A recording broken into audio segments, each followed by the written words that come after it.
The sun was a constant companion in Baghlan province, warming mud brick homes and nurturing green fields. Life here moved to the rhythm of seasons and prayer, simple and close-knit. In Fulul, women gathered by the stream, men worked the fields, and children played in dusty lanes. The rains were always a blessing, until this year, when they felt heavier, more ominous. On a Friday in May, the air grew thick and the sky turned a threatening gray. Birds fell silent, unease crept in, but routines continued. Hosna, a young mother, kneaded dough as rain began to drum on the roof. Her children played nearby, safe within their home's walls. The rain's lullaby became a roar, an unfamiliar, monstrous sound. No one imagined the mountains that sheltered them would soon betray them. The village trusted the land, but had no warning of the disaster about to strike.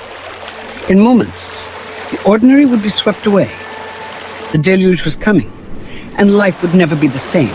The roar was their only warning. A monstrous wave of mud and water burst from the gorges. It devoured everything, trees, homes, and the very ground beneath their feet. The peaceful stream became a raging beast, erasing the village in minutes. Panic erupted. People ran, but the water was everywhere. Roofs became islands as families watched their world vanish. The flood made no distinction, rich or poor, strong or weak, all were swept away.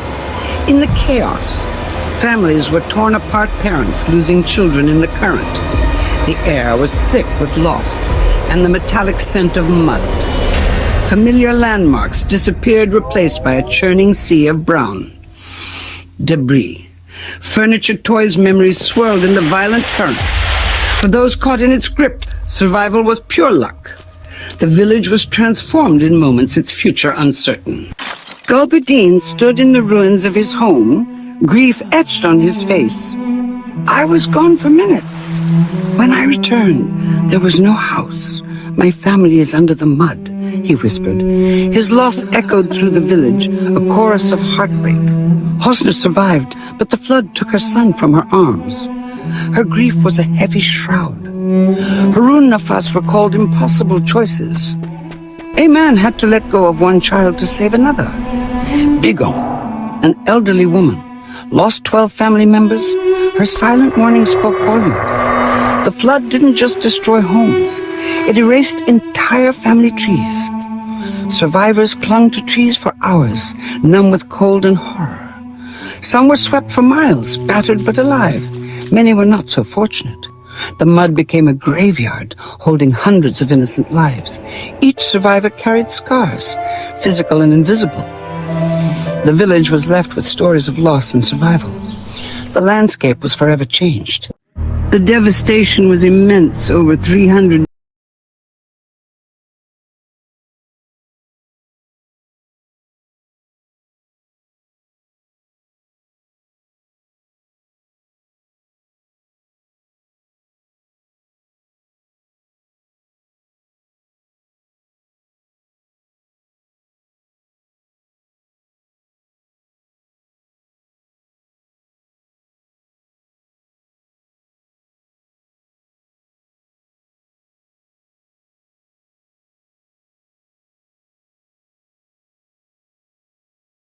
mental health support. The floods left a legacy of fear and uncertainty. Recovery would take years, if not generations. The scars of this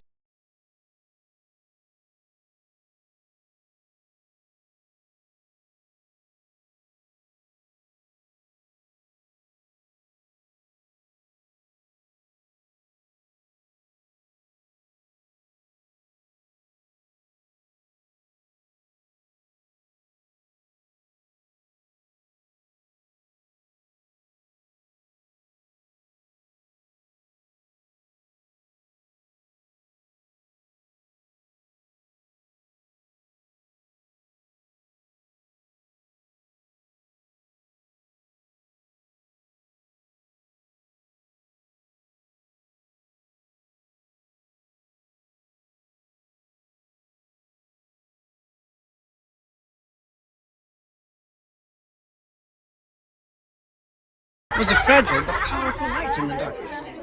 The fight to reclaim their lives had only... As the floodwaters receded, devastation remained a thick blanket of mud over everything. Rebuilding seemed impossible, but hope began to stir. Villagers cleared land, determined to honor lost loved ones by starting anew. Aid workers provided medical care, food and shelter, a lifeline for survivors.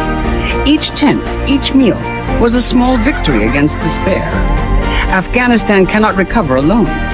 International support is vital. The floods exposed the country's vulnerability to climate and crisis. Rebuilding homes and livelihoods will require global solidarity. The scars of May 2024 will remain, but so will the Afghan spirit. Survival, community, and hope endure. By supporting relief efforts, we help turn hope into reality. Let us stand with Baghlan and all affected provinces. Together we can help them rise from the mud, stronger than before.